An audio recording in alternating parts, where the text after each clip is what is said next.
The fluorescent light above the gas station bathroom had been flickering for God knows how long. I noticed it the moment I pushed the door open. That stuttering, buzzing kind of light that makes everything look like a bad dream. I stood in front of the cracked mirror, staring at a face I wasn't sure I recognized anymore. My name is Nora. Nora Jean Calloway. At least, that's what I'd always been told.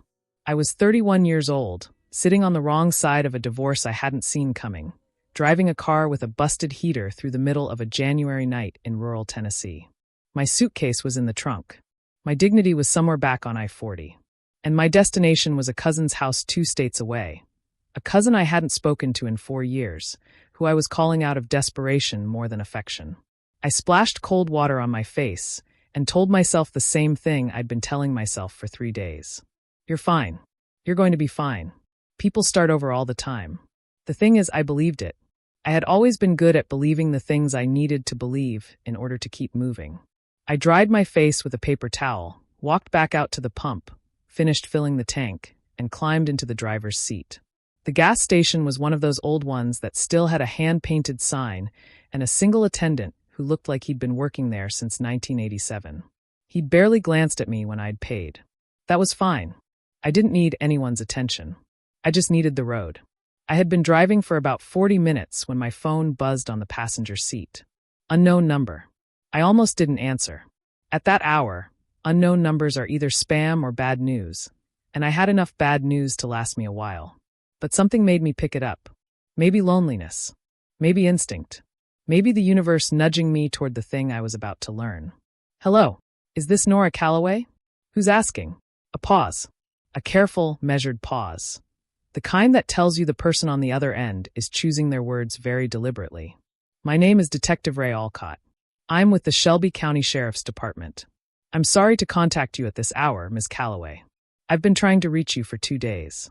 I pulled the car to the shoulder of the highway. Not because I was scared, but because I was suddenly aware that I needed to be still. What's this about? Another pause. It's about your mother. About Martha Calloway. My mother had been dead for 8 months. She'd passed quietly in her sleep in May, in the small house in Clarksville where I'd grown up. I'd been there for her final weeks. I'd held her hand. I'd sung hymns she used to love. I'd been the one to call the funeral home. My mother passed away in May, I said. Yes, ma'am. I know. That's actually what prompted this call. He hesitated. Ms. Calloway, during the process of settling her estate, some documents came to light. Documents that raised some questions. I've been instructed to reach out to you before anything moves forward. I think it would be better if we spoke in person. My hands tightened on the steering wheel. What kind of documents? The kind that are going to need some explanation. He paused again. I know this is vague, and I apologize for that. But I want to make sure you're somewhere safe and stable when I tell you what I found. Can we arrange to meet? I looked out at the dark Tennessee highway. The trees on either side were bare. The headlights of a passing truck swept across the windshield and disappeared. I'm passing through Memphis right now, I said. That's actually where I'm based. How soon can you get here? I met Detective Alcott at a Denny's on the edge of Memphis at 1:17 in the morning. He was a soft-spoken man in his mid-50s, with gray at his temples and the kind of tired eyes that come from decades of delivering difficult news. He had a folder on the table in front of him, closed, and a cup of coffee he'd barely touched. He stood when I walked in, extended his hand. Ms. Calloway, thank you for coming. You made it hard to say no. He almost smiled. I have a habit of that. We sat across from each other in a booth near the window. A waitress brought me coffee without being asked. I wrapped both hands around the mug and looked at the folder. Is this about money? I asked. Her estate? There wasn't much. No, ma'am. It's not about money. Then what? He opened the folder slowly. Inside were photocopies, documents, certificates, what looked like old letters. He turned the folder so I could see. The first page was a birth certificate. My birth certificate, or at least the one I had always known to be mine. Nora Jean Calloway. Born April 3rd, 1993. Clarksville, Tennessee. Mother, Martha and Calloway. Father, unknown. I've seen this before, I said. I know. He pointed to the second page. A different certificate, older, the paper yellowed even in photocopy. This one you haven't. I leaned closer. It was also a birth certificate. Also listing April 3rd, 1993, as the date of birth. But this one said, Vivian Rose Hartley. Born April 3, 1993. Nashville, Tennessee. Mother, Judith Ann Hartley. Father, Thomas William Hartley. I don't understand, I said. Neither did we at first. Detective Alcott folded his hands on the table. When the attorney handling your mother's estate went through her papers, he found these documents tucked inside the lining of a cedar chest. Your birth certificate, yes, but also this one, along with several other items. A hospital bracelet, a newspaper clipping, and a sealed letter. I stared at the name. Vivian Rose Hartley. Who is Vivian Hartley? Alcott looked at me for a long, quiet moment. We believe, he said carefully, that she is you. The Denny's was nearly empty at that hour. A couple of truckers in a corner booth. A teenage girl doing homework at the counter. The waitress refilling coffee at the far end of the room. Nobody paying any attention to the woman who had just been told her entire name was a fiction. That's not possible, I said. My voice was flat. Calm. The kind of calm that comes before something breaks. We thought the same. But the hospital bracelet found in the chest, it had the name Vivian Hartley on it. And the measurements, the birth time, the date, they match what's on your birth certificate exactly. Same hospital in Nashville. Same doctor. My mother told me I was born in Clarksville. Martha Calloway did not give birth in Clarksville in 1993. We've checked hospital records. There's no record of a birth for Martha Calloway anywhere in Tennessee in 1993. I put my coffee mug down very carefully, the way you do when you're afraid your hands might shake. She could have had a home birth. Or, Ms. Calloway.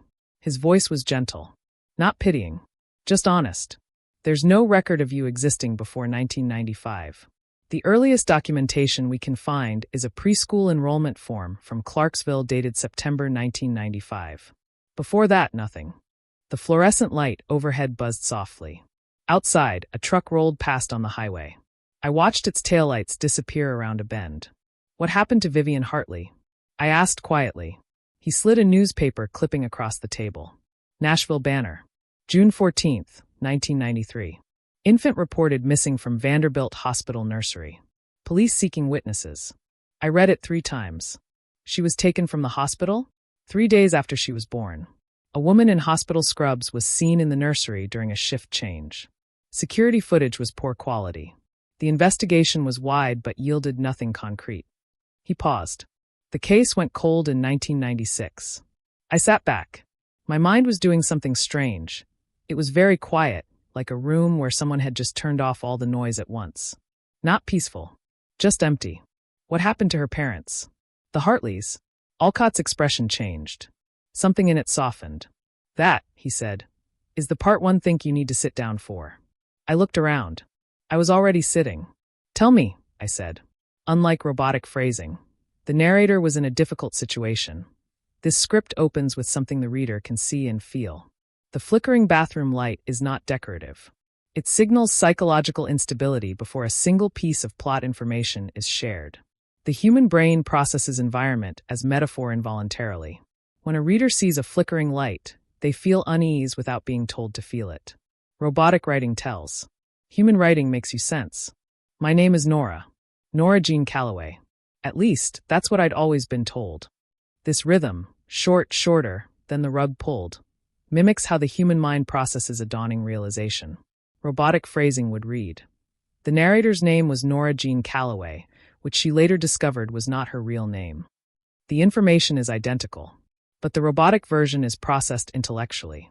The human version is felt. The short sentence feels like a confident step. The next sentence reveals the ground isn't solid. These irrelevant-seeming details serve a powerful psychological function. They tell the reader, this is a real place with real texture. When a story feels real, the emotional stakes feel real.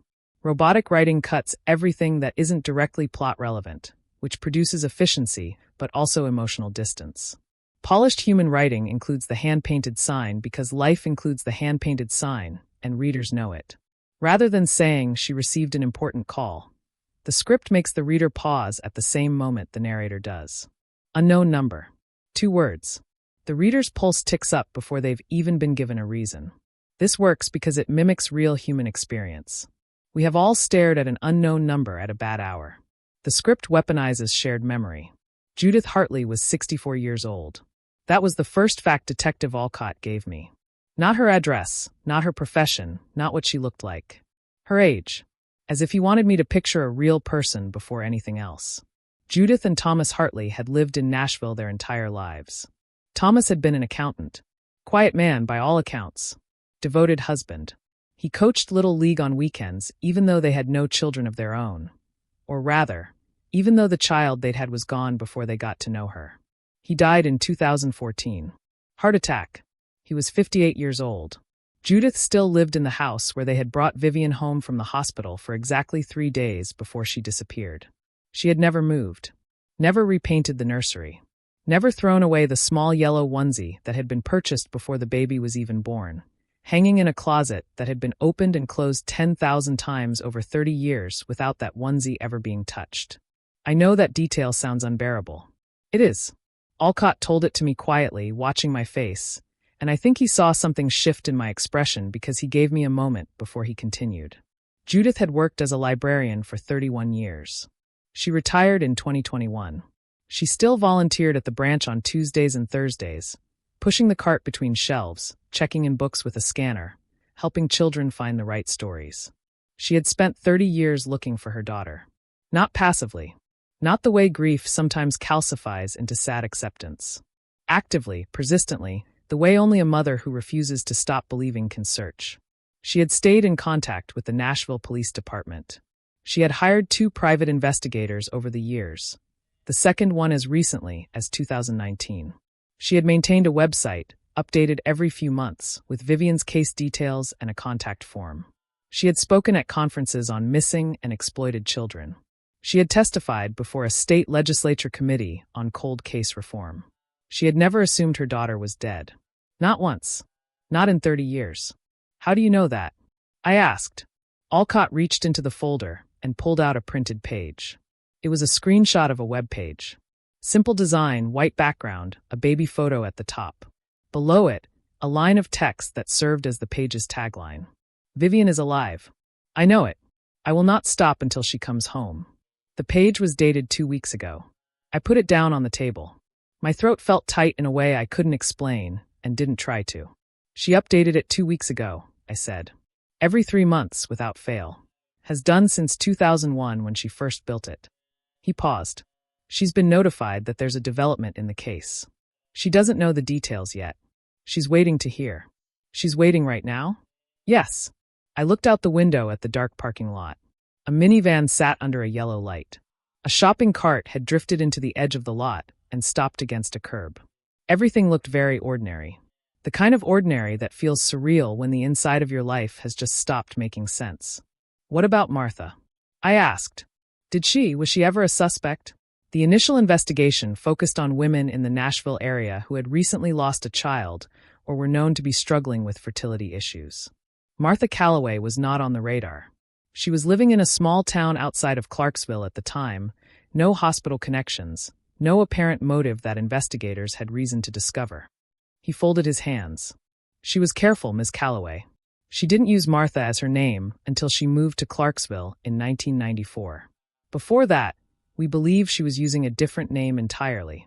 A different name. We found a Tennessee ID card in her cedar chest. Pre-1994. The name on it is Sandra Lee Moore. I had never heard that name in my life. The woman who raised me, who made me oatmeal every morning before school, who drove me to swim practice 3 times a week for 6 years, who cried when I graduated and danced badly at my wedding. She had a name I'd never known. She had been someone else entirely, before she became my mother. Why? I whispered. Why did she take a baby? Alcott was quiet for a moment.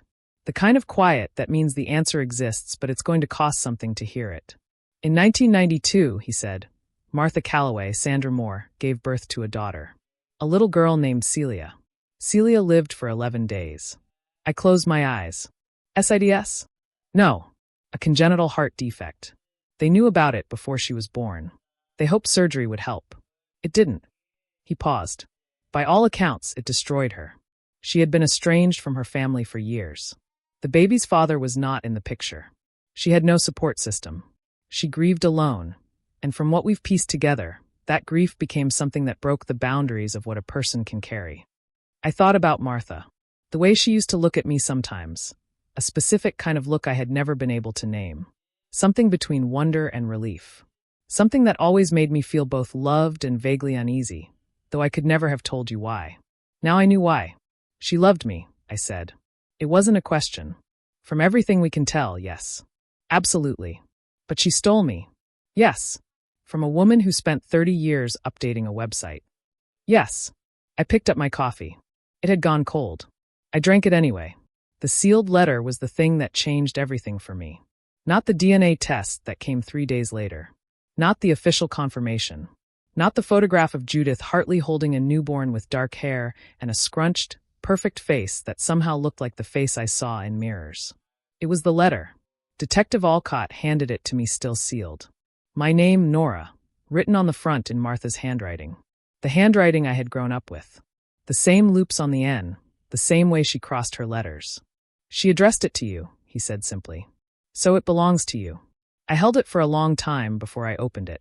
We were in the sheriff's department by then, in a small room with a round table and 2 chairs and a box of tissues that had seen better days. Alcott had stepped out to give me privacy. The door was closed. The overhead light hummed faintly. I ran my thumb along the sealed edge of the envelope and thought about the woman who had licked it closed. Had she been afraid? Had her hands shaken? Had she sat at the kitchen table I grew up eating breakfast at, the one with the wobbly leg she always meant to fix, and written this knowing someday I would read it? I opened it. The letter was 4 pages. Handwritten on the lined yellow legal paper she always kept in the second drawer of her desk. I'm not going to reproduce it word for word. Some of it is too private. Some of it is too painful in a way that still belongs to me. But I'll tell you what she said, in the way that matters. She said she was sorry. Not a short, hollow sorry. Not the sorry of someone who got caught and wants forgiveness on the cheap. It was 4 pages of sorry, specific, detailed aching. She described the night she drove to Nashville. She described standing in the hospital hallway in scrubs she had bought from a uniform supply store 2 weeks before. She described picking me up. She described the way I didn't cry. She described driving through the night with me in a laundry basket in the back seat, stopping every 20 minutes to check that I was breathing, talking to me the whole way even though I was 3 days old and couldn't understand a single word. She said she had told herself it was temporary, that she would figure out what to do, that she would find a way to make it right. She said that when she looked at me, she saw Celia. Not because we looked alike, she didn't pretend that, but because the part of her that had broken when Celia died was the same part that somehow knit itself back together when she held me. She said it was the most shameful thing she'd ever felt, and also the most human. She said she didn't expect me to understand that, but she hoped someday I would try. She said that in 1998, when I was 5 years old, she drove to Nashville. She parked 2 blocks from the police department. She sat in the car for 3 hours with a letter on the passenger seat, a confession, an address, an apology to the Hartleys. She said she had every intention of walking in and handing it over. She said she looked in the rearview mirror and saw my face reflected in the backseat window. I was asleep. I had a stuffed rabbit named Gerald tucked under my chin. My hair was in 2 pigtails she had done that morning. She said she drove home. She said she had never forgiven herself for that moment. Not once. Not in 30 years. She said that the cedar chest held everything. The hospital bracelet, the newspaper clipping, the documents, because she could not destroy them. She said she thought of it as a kind of penance, keeping the evidence of what she'd done close always, never letting herself forget. And at the very end, in handwriting that was shakier than the rest, she wrote, "Her name is Judith. She is a good woman. She deserved better than what I did to her, and so did you. I hope you find each other. I hope she forgives you for the time I stole. I hope you forgive me for what I was too broken and too selfish to give back. I loved you more than I knew how to love anything. That was both the best and worst thing I ever did." I folded the letter. I put it back in the envelope. I sat in that small room with the humming overhead light for a very long time. 3 days later, I sat in a clinic in Memphis and had blood drawn by a cheerful nurse who made small talk about the weather while she filled 3 small vials. I watched the dark red of my own blood and thought, this is going to tell me who I am. It felt strange and also somehow exactly right. As if identity had always been something running through me that I simply hadn't known how to read. The results came back in 8 days. I was in my cousin Dana's house in Knoxville by then, sleeping in her spare bedroom. The one with the lavender walls and the wind chimes outside the window that rang softly every time a breeze moved through the yard. Dana knew something was happening. I had told her part of it, but she had the grace not to push. She brought me tea in the morning and let me sit in the quiet and didn't ask questions I wasn't ready to answer. Detective Alcott called on a Tuesday afternoon while I was sitting on Dana's back porch watching her dog chase a squirrel in complete, joyful, oblivious circles. "Ms. Calloway, tell me." A breath. 99.97% probability of biological relationship. "You are Vivian Rose Hartley." The dog caught the base of the tree and stood barking up at the squirrel with tremendous conviction and no chance of success. "Okay," I said. "Are you all right?" "I don't know. I think so." I watched the dog. "What happens now?" "That depends on you. Judith Hartley has been informed of the result. She would very much like to meet you. But there's no pressure and no timeline. Whenever you're ready, if you're ever ready." I thought about a woman sitting in a house in Nashville, in a room that had been a nursery for 30 years, receiving a phone call telling her that her daughter had been found. I thought about what that moment felt like from the other side, the side I couldn't see, the side I had no reference for. I thought about 30 years of a website being updated. Vivian is alive. "I know it." "She knew," I said quietly. "She always knew." "She did." "How do you keep believing something for 30 years when you have no proof?" Alcott was quiet for a moment. "I think," he said carefully, "that some mothers don't need proof. They need something harder to explain than that." I wiped my eyes with the back of my hand. The dog had given up on the squirrel and was now rolling in the grass with pure, uncomplicated contentment. "Tell her I'd like to meet her," I said. "Tell her I just need a few days." "I'll tell her." "Tell her." I stopped. Started again. "Tell her I'm sorry it took so long." "Ms. Calloway." His voice was gentle. "She told me to tell you the same thing.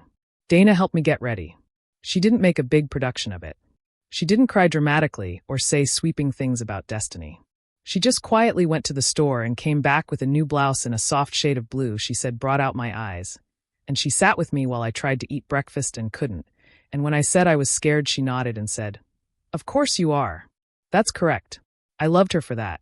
Not "of course you shouldn't be, or you're going to be fine." Just, "That's the right response to this situation. Fear is appropriate here. You are not broken for feeling it." I had spent the previous nights reading everything I could find about Judith Hartley. There was a lot to find. She had given interviews over the years. Local Nashville news, a piece in a regional magazine in 2008, a segment on a podcast about cold cases that had been published in 2020. In every interview, she was composed but never detached. She spoke about Vivian the way you speak about someone you've been having a relationship with for 30 years. Not a ghost, not a loss, but a presence. An ongoing reality. In the 2020 podcast, she said something that stayed with me. The host had asked her, "How do you keep hope alive after so many years without news?" And Judith had said, "I don't think of it as hope exactly. Hope implies uncertainty. I don't feel uncertain. I feel like I'm waiting for something I already know is true." I listened to that clip 4 times in Dana's spare bedroom with the wind chimes ringing softly outside. Then I turned off the phone and lay in the dark and tried to understand what it meant to be someone's certainty for 30 years without knowing it. I also looked at photographs of her. There were a handful on the website and a few in the news articles. She was a woman who wore her age with a kind of quiet dignity. Silver hair kept short. Reading glasses pushed up on her head in every photo, as if she had just looked up from something important. She had the look of someone who had learned to carry weight without letting it bend her. I looked for myself in her face. I found it. Not dramatically. Not the way it happens in movies, where someone looks in the mirror and suddenly sees the truth staring back like a revelation. It was smaller than that. It was the shape of the ears. The way the corners of the eyes tilted very slightly downward, giving a face a look of gentle attentiveness. My entire life, people had said my expression looked like I was always really listening. I had never known where that came from. Now I did. I drove to Nashville on a Friday morning. The sky was the pale, washed-out blue of early February. The kind of sky that isn't quite winter and isn't quite anything else. I had the heat on in the car and the radio off. I needed the silence. Detective Alcott had offered to arrange the meeting at the sheriff's department at a neutral location, somewhere official and managed. I had said no. I wanted to meet Judith Hartley where she actually lived. In the house where she had brought me home. In the place that was real. Alcott had understood. He'd given me the address and said he'd be available by phone if I needed anything, and then he'd done the very decent thing of not adding anything else. The house was on a quiet street in East Nashville.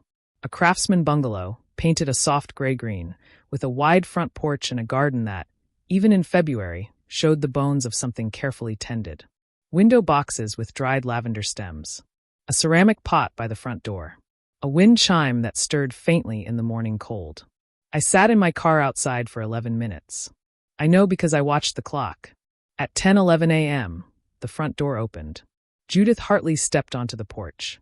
She wasn't rushing. She wasn't dramatic. She just stood there, hands wrapped around a mug, looking at my car with an expression I will spend the rest of my life trying to find the right word for. It wasn't surprise. She'd known I was coming.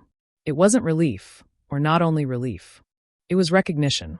The way you look at something you've been waiting for so long that the waiting itself has become a kind of companion, and now the waiting is over, and the thing is here, and you are trying to hold both the presence and the absence in the same moment. I got out of the car. The cold air hit my face. The wind chime rang once softly. She set her mug down on the porch railing and walked down the 3 front steps. She stopped at the bottom and looked at me from 10 feet away. Her eyes were the same shape as mine. Her nose was the same nose. She was wearing reading glasses pushed up on her head. "Vivian," she said, very softly. Not a question. A greeting. A name she'd been saying for 30 years, finally said in the right direction. My voice broke before I could find any words. "I didn't know," I managed. "I didn't know any of it. I didn't know you were looking." "I know." She crossed the distance between us and put both arms around me. She was smaller than I expected. Solid and warm and entirely certain of what she was doing.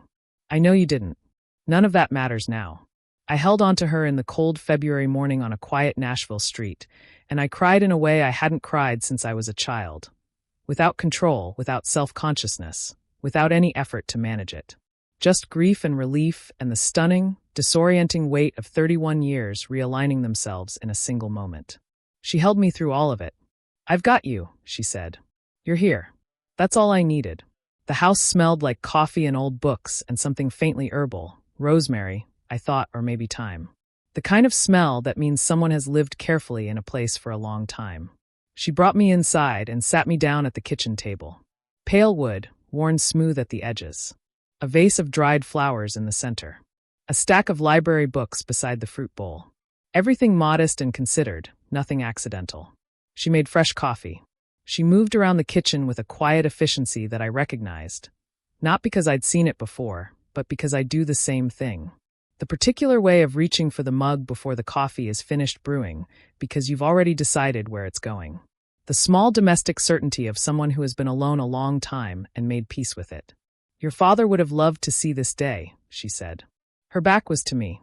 Her voice was steady. "Tell me about him." She brought the coffee to the table and sat down across from me. She folded her hands around her mug the way I had folded mine at the Denny's in Memphis, and I noticed it and felt something shift quietly in my chest. Thomas Hartley had been the kind of man, she said, who improved every room he walked into without making noise about it. He was funny in a subtle way. He paid attention to things other people missed. He remembered birthdays and the names of waitstaff and the specific way you liked your tea. He had loved Judith in the manner of someone who had made a clear-eyed decision and never once questioned it. When Vivian was taken, he had fallen apart quietly. He hadn't had the language for grief, she said. He was of a generation and temperament that processed pain through action. So he had acted, organized searches, dealt with police, managed the media requests, protected Judith from the worst of it. He had held everything together from the outside, while something inside him slowly cracked. He blamed himself, Judith said. For years. He'd been the one to suggest we go home and rest while the baby was in the nursery. He thought if he'd stayed. She shook her head. There was no logic to it. It wasn't his fault. But grief doesn't negotiate with logic. Did he ever? Was he at peace? At the end. She was quiet for a moment. Then, he had a good last year.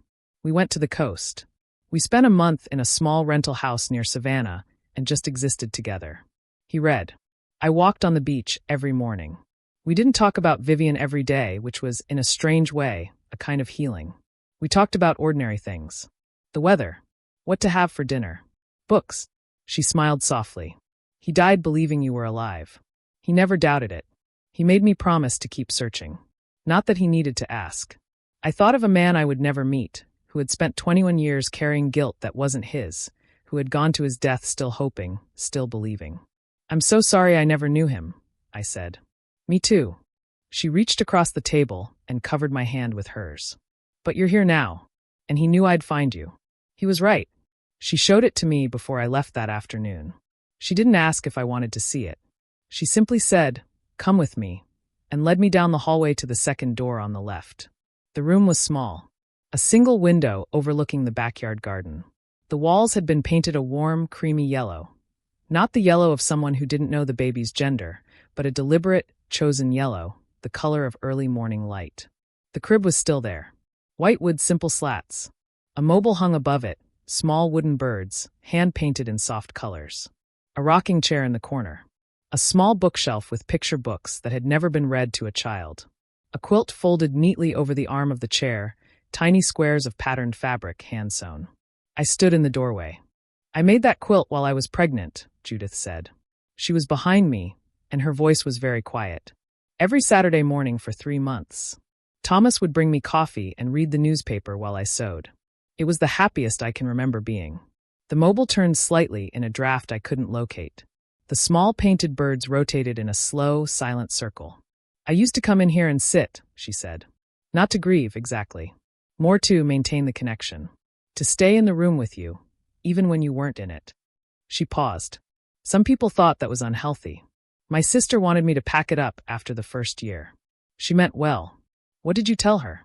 I told her that the day I packed it up was the day I accepted my daughter wasn't coming home. And I wasn't willing to do that. I stepped into the room. The floor was hardwood, warm under the rug in the center. The light through the window was thin and winter soft. I stood in the center of the room and tried to understand what it meant to be in a space that had been held open for me for 31 years. What it meant that someone had refused to close this door. I sat down in the rocking chair. The quilt was softer than it looked. I ran my hand over the small squares of fabric. There was a piece that looked like it had been cut from a floral dress, another that was clearly from a plaid shirt, another in a pale stripe. Pieces of lives stitched together. Are these from things you owned? And things Thomas owned. And a blouse that belonged to my mother, who passed in 2003. She stepped into the room and stood near the crib, her hand resting lightly on the rail. I wanted the quilt to carry the family, so that whoever slept under it would be wrapped in all of us. I looked down at the quilt in my hands. I had been wrapped in this family my entire life without knowing it. Not in cloth and stitching, but in the persistence of a woman who updated a website every 3 months. In the prayers of a father who never stopped believing. In the weight of a hope held open across 3 decades. I had been carried, even while I was lost. Judith told me about Renee on my second visit. I had come back 4 days after the first. Not because anyone asked me to. Not because there was official business to attend to. I came back because I had driven halfway to Knoxville after that first afternoon, and then pulled over at a rest stop, and sat there for 20 minutes realizing I didn't want to leave. That something in that yellow-walled house on the quiet Nashville street felt like a frequency I had been searching for my entire life, without knowing the name of it. Renee was 34 years old. She lived in Chattanooga. She was Judith's niece, the daughter of that same sister who had wanted the nursery packed up. But she had grown up spending summers at the Nashville house, and she had, in her own way, grown up in the shadow of Vivian's absence. She used to ask about you, Judith said. We were on the front porch, wrapped in heavy coats, drinking tea. The February cold had a particular sharp quality that afternoon, the kind that feels clean rather than punishing. She was about 7 or 8 the first time she really understood what had happened.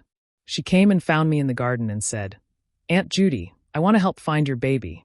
As if she was ready to go looking right then. What did you tell her? I told her that was the kindest thing anyone had ever offered me. Judith smiled. She made me a card, drew a picture of a baby in a yellow blanket, wrote in crayon, "We will find her." She was very certain about it. Renee had grown up to become a social worker. She specialized in family reunification, cases where children had been separated from biological parents through adoption, trafficking, or abduction. She had chosen that work deliberately, Judith told me. She had said once that she wanted to be the person who helped other families find what her family had been waiting to find. She knows about you, Judith said. I called her the day after the DNA results came back. She cried for an hour. She paused. She would love to meet you whenever you're ready. No pressure. No timeline. I looked out at the winter garden. Something was beginning to push through the cold soil in the nearest bed. Something determined and early arriving, a green edge against the dark earth. Is she like you? I asked. Judith considered that. She's louder, she said finally. More likely to say exactly what she thinks before she's decided if she should. She takes up space in a room in a way I never quite learned. She smiled. She laughs the way your father used to. Very sudden. Like she's been surprised by the things she finds funny. I thought about that. A cousin who had grown up carrying my absence. Who had become a family reunification specialist because of a yellow crayon card she had made at age 7. Tell her I'd like to meet her, I said. Tell her she can come whenever. She came the following weekend. Renee Aldrich was exactly as Judith had described, a woman who took up space with warmth rather than volume. She was tall, dark-haired, broad-shouldered, with the kind of directness that should feel abrasive but somehow doesn't. She walked in, looked at me for exactly 3 seconds, and then pulled me into a hug without preamble. I've been practicing what to say to you for 30 years, she announced into my hair. And now that you're here, I can't remember any of it. I laughed. Genuinely, from somewhere I hadn't accessed in a long time. That's okay, I said. We have time. We sat in Judith's living room all afternoon. Renee told me stories about the house, about the Hartleys, about the family I had missed. She was a natural storyteller. She moved her hands when she talked. She did voices. She knew when to pause for effect. She told me about Thomas's terrible taste in neckties and his exceptional talent for making people feel welcomed. She told me about a Thanksgiving in 2006 when the oven broke and the whole family ate pizza on the good china and declared it the best Thanksgiving they'd ever had. She told me about the summer she was 12 and she and Judith planted an entire kitchen garden together, and how Judith had given her a small trowel and said, "Every plant you grow yourself tastes better than anything you can buy. Remember that." She told me about the birthday dinners Judith had prepared every April 3rd for 31 years. Not a celebration, more like a ritual. Judith would make a meal from scratch. Something she'd thought about. Set the table properly. Light a candle. Sit down to dinner alone. Every year. Without fail. She never made a big thing of it, Renee said. I only found out about it by accident when I was staying here one April and came downstairs and found her sitting at the table alone with all this food and a candle lit. She paused. I sat down with her and we ate together. She told me what it was. I've come back for it every year since. I looked at Judith, who was listening with her hands folded in her lap and an expression of quiet equanimity. You cooked for me every year, I said. Someone should have, she said simply. I had to look at the ceiling for a moment. This year, I said when I could speak again. This April. I want to be here. Judith unfolded her hands and reached over and covered mine with both of hers. I'll make something worth waiting for, she said. There is a part of this story I almost didn't include. Not because it doesn't matter, but because it's the part that complicated everything I thought I felt, and I wasn't sure I was ready to share it. But I've decided that leaving it out would make this a simpler story than it actually is. And I don't think any of us are served by simple stories when the complicated ones are true. Detective Alcott had told me about the cedar chest. The documents, the hospital bracelet, the sealed letter, the unsent confession Martha had almost delivered in 1998. But there were other things in the chest that he hadn't mentioned, not because he was hiding them, but because he considered them personal rather than evidentiary, and he had returned them to me when the case was officially closed. A small box of photographs. Martha much younger, in her 20s. A baby, not me. Celia. 11 days of photographs, carefully printed and organized, the dates written in Martha's handwriting on the back. She had documented every single day. Not because anyone had told her to. Because she had known somehow that she wouldn't have many days to document, and she had wanted to hold on to every one. I sat with those photographs for a long time. Celia had brown eyes like mine. She had that same slightly squashed look that all newborns have, and that improbable perfection that makes you understand why people fall so completely and immediately in love with them. In one photograph, she was sleeping on Martha's chest, and Martha was looking down at her with an expression so raw and unguarded it was almost uncomfortable to look at. That was the expression. The one I had seen on Martha's face my entire life when she looked at me. The one I had never been able to name. She had been looking at Celia. I don't say that with bitterness. I genuinely don't. I say it because it's true, and because the truth of it is more sad than anything else. Martha had spent 11 days loving a daughter she was going to lose, and then spent the rest of her life loving a daughter who belonged to someone else. And in both cases the love had been the same love, fierce, specific, helpless in the way real love always is. The other thing I found was a journal. Small, brown cover, held shut with a rubber band that crumbled when I removed it. I read it over 2 days. It covered the years 1992 to 1997, beginning 3 months before Celia was born and ending shortly before Martha enrolled me in kindergarten. The early entries were vivid and joyful. Martha writing about preparing the nursery, about feeling the baby move, about the peculiar specific happiness of late pregnancy. Then the entry when the doctors explained the heart defect. Then the entries that chronicled the 11 days. Then the entries after. I'm not going to describe those in detail. They are too private and too painful, and they belong to Martha and to Celia and to the grief that hollowed Martha out and filled her back up in the wrong shape. I will say only that reading them, I understood something I hadn't before. Martha had not been a calculated predator. She had been a broken person who made an irreversible decision in a moment of desperation and then spent 30 years trying to love her way out of the consequences of it. The love was real. The crime was real. Both things were entirely true at the same time. There was one entry, written in 1995 when I was 2 years old. Toward the end of the journal, after the chaos and grief had quieted into something more like daily life. It read, "She called me Mama today. First time. Clear as a bell. Just looked up at me from the floor where she was playing and said it like she'd always known the word. Mama. I didn't deserve to hear it. I don't know if I ever will. But I am going to spend every day she'll give me trying to." I folded the journal closed. I sat in Dana's lavender spare bedroom with the wind chimes ringing softly, and I held both women in my mind at once. Martha, who had loved me beyond the borders of what love is permitted to do, and Judith, who had loved me with a faith that required nothing back, not even proof that I was alive. 2 mothers. 2 entirely different kinds of love. Both real. Both mine.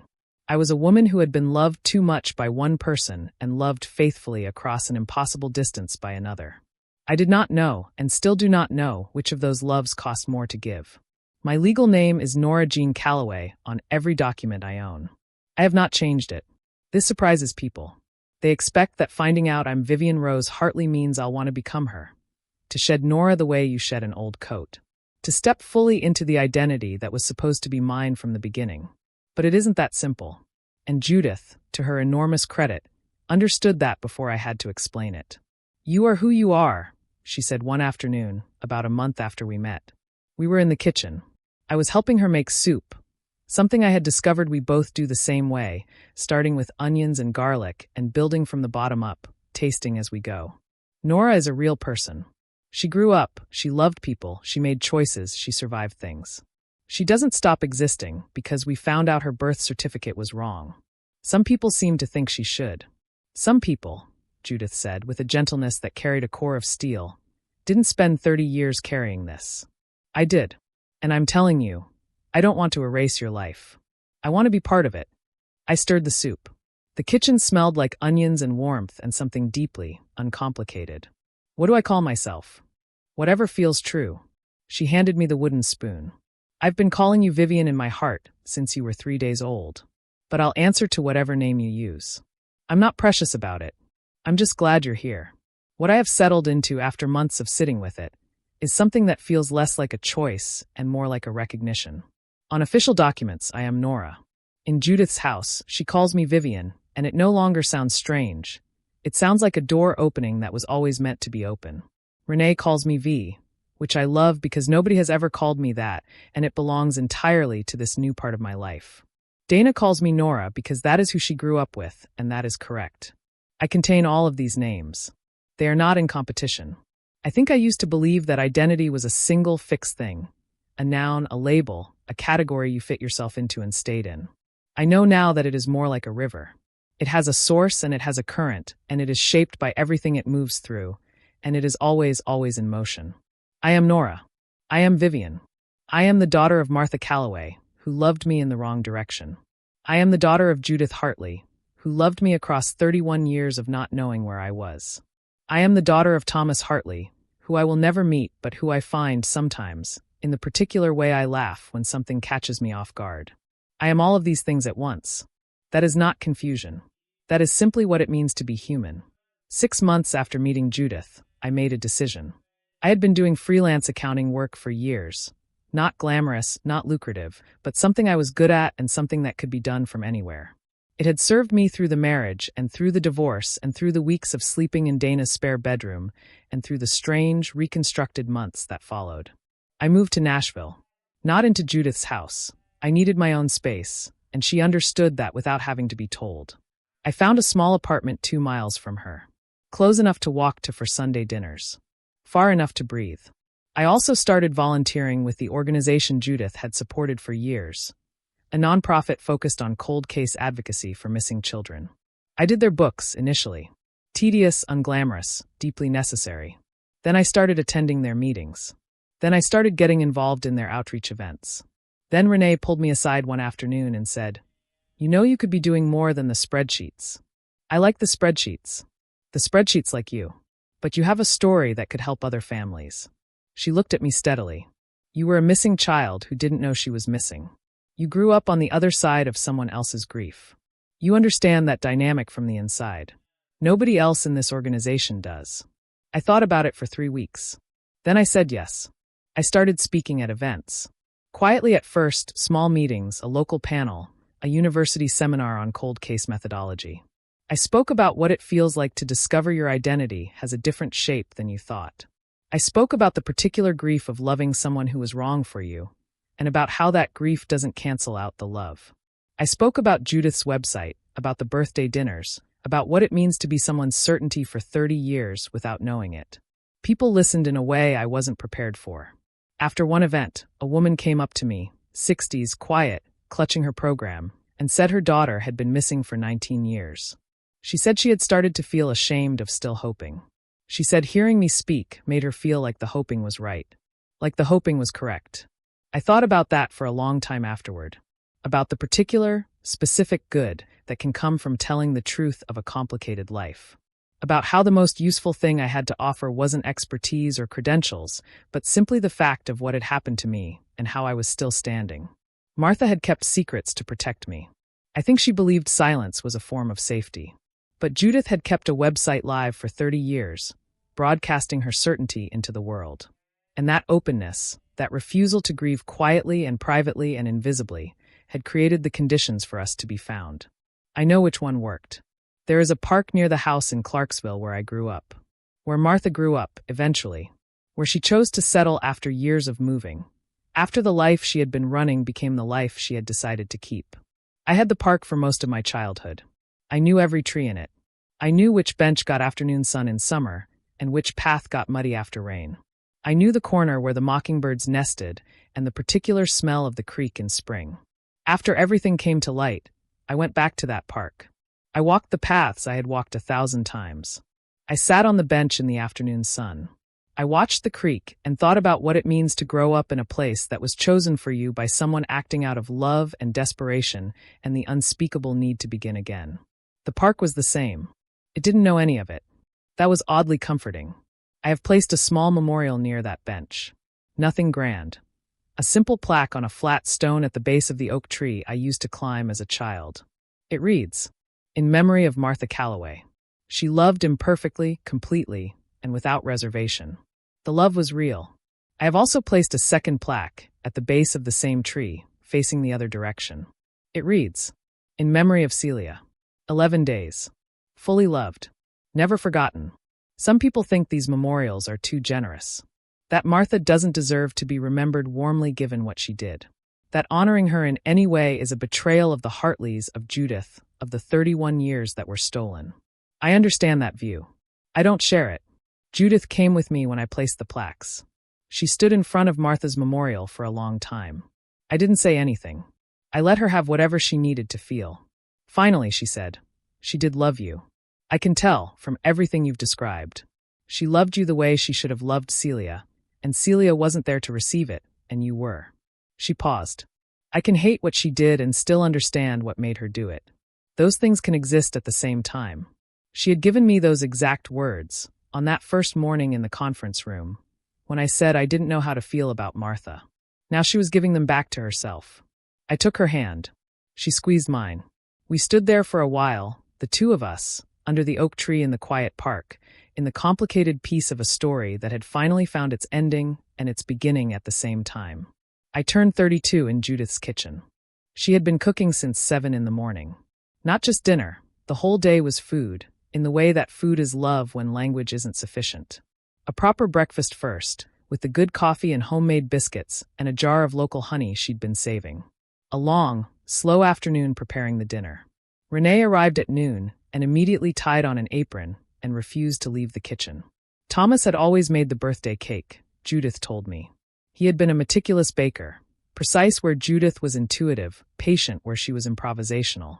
For the 31 years of April 3 RDS she had spent alone, she had bought the cake from the bakery 2 blocks over because she could not bring herself to make it. This year she made it herself. It was a simple cake. Yellow cake with buttercream frosting, the kind of unassuming, perfect thing that tastes like every good birthday memory at once. She spent an hour on the frosting alone, making sure it was even, making sure it was right. Renee put 32 candles on it, then added one more. "That one's for the first 31, she said, when she saw my expression. We ate dinner at the table set properly, the good dishes out, candles lit. The 3 of us and Renee's husband David, who was quiet and kind and laughed at exactly the right moments. Outside the window the April evening was soft and full of new things growing. Judith raised her glass. "To Vivian," she said, "who was always coming home." I looked around that table. At the woman who had cooked for me every year of my life without knowing where I was, at the cousin who had grown up choosing her work because of a crayon card she had made at age 7, at a man I was only beginning to know who welcomed me without complication. "To all of us," I said. We drank. The candles were lit. I looked at 33 small flames and thought. Every one of these years existed, even the ones I spent not knowing the truth. They were not wasted years. They were years I lived fully and completely, as the person I was. And now they were years I got to carry into the rest of my life, not as a burden, but as the particular, irreplaceable weight of having lived. I blew them all out. The room filled with the warm smell of just extinguished candles. That specific smell that means birthday, that means celebration, that means you are here and you are known and someone made a cake for you. I was home. It is a Sunday in April now. 2 years since that first birthday dinner. I am 34 years old. I live in Nashville, in an apartment with good morning light and a small balcony where I am slowly, imperfectly, learning to grow herbs in ceramic pots. The rosemary is thriving. The basil is uncertain. The thyme seems to be making a decision. Judith and I have dinner together every Sunday. We cook together now, a kind of ongoing, evolving collaboration in her kitchen that has become one of the most stabilizing things in my life. We have learned each other's rhythms. She knows I like more garlic than she does. I know she starts the dishes before the meal is finished because she cannot relax with the sink full. Neither of us has asked the other to change. Renee and I talk every few days. She has become the person I call when something is confusing or funny or difficult, and I need someone who will be direct and warm at the same time. She called me last week to say her team had just reunited a 6-year-old girl with her biological family after a 4-year search. She said, "I thought about you the whole day." I said, "Good." She said, "I know. That's why I'm calling. I still do the accounts for the Missing Children organization. I still speak at events a few times a year. I spoke at a conference last month in Atlanta, a room full of investigators and social workers and family members, and I said what I always say, that the most radical thing you can do when someone is lost is refuse to stop believing they're out there. I said that hope isn't weakness. I said that Judith Hartley updated a website for 30 years, and my thumbprint matched a 31-year-old footprint at a DMV in Memphis, and that is what stubborn, faithful, unreasonable hope looks like when it finally works. I got a letter last week from a woman in Kentucky. Her son has been missing for 11 years. She said she had been about to close the website she maintained for him. She said she heard me speak at the Atlanta conference and decided not to. I am keeping that letter. I think about Martha. Not every day, but often. I think about the woman who lost Celia and who made a terrible choice in the wreckage of that grief, and who then spent 30 years trying to love her way into something she could live with. I don't excuse what she did. I don't pretend it was anything other than what it was. But I also don't flatten her into a villain because the full picture is more complicated, more human, and ultimately more useful than a simple story about a bad person doing a bad thing. She gave me something real, even though she had no right to give it. The love was not hers to give. But she gave it anyway, completely, without reservation, for 31 years. And Judith gave me something real too, something she had no guarantee would ever be received. She held a space open for 31 years, for a person she couldn't find, with a faith that had no earthly reason to persist. I am the daughter of both of those loves. I am still learning what that means. I think I will be learning for a long time. I visited the park in Clarksville last month. The oak tree is the same. The plaques are weathering the way stone weathers, slowly, honestly, becoming part of the place. A woman was sitting on the nearby bench reading, and she didn't look up when I came to stand at the base of the tree, and that was fine. The memorial doesn't need to be noticed. It just needs to be there. I sat on the bench for a while after the woman left. The mockingbirds were back in their corner. The creek smelled like spring. I thought about identity, about how we are made by the people who love us, for better and for worse. About how a name is just the beginning of a person, not the whole of them. About how you can live your entire life without knowing something true about yourself and still be living honestly, because we can only be what we are given the light we have. The light I have now is different. Wider. More complicated. More beautiful. I got up and walked back to my car. I had a 4-hour drive back to Nashville. Judith had texted that morning to say she was making lamb for Sunday dinner, and had I remembered to bring the good wine. I had. I drove north with the window cracked, the early April air cold and green-smelling. The highway opening up in front of me the way it always does when you're heading somewhere you're genuinely glad to be going. I was Nora. I was Vivian. I was going home. There is a question I get asked every time I speak. If you could go back and know the truth from the beginning, would you want to? I used to hedge that answer. I used to say, it's complicated, which is true but not sufficient. Now I say what I actually believe. No, not because the truth doesn't matter. It does. It mattered enormously, and finding it changed my life in ways I am still discovering.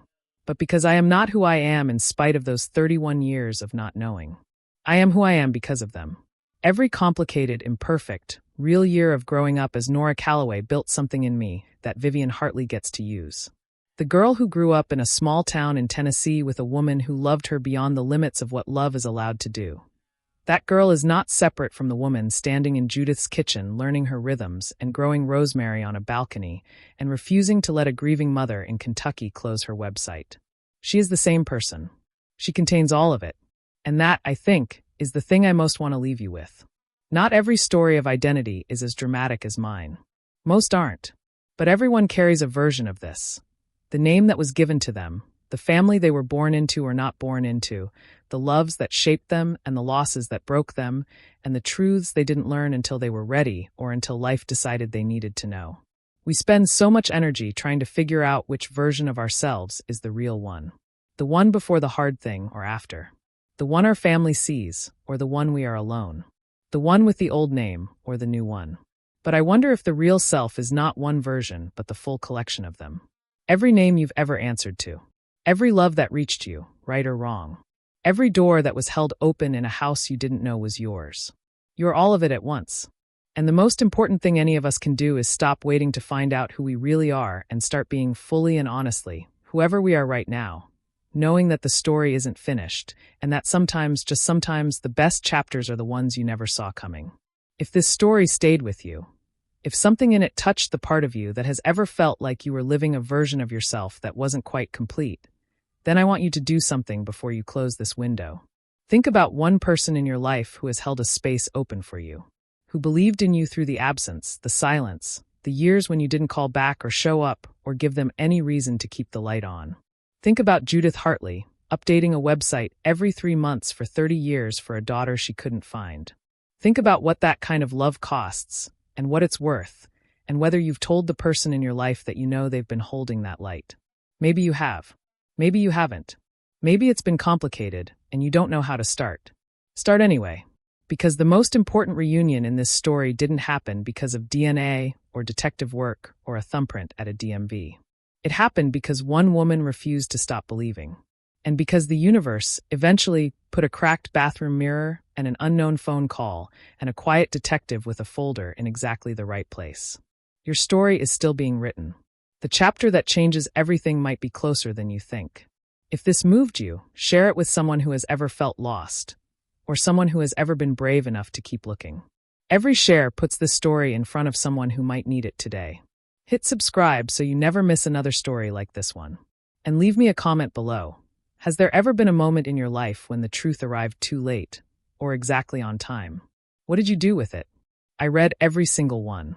I'll see you in the next story.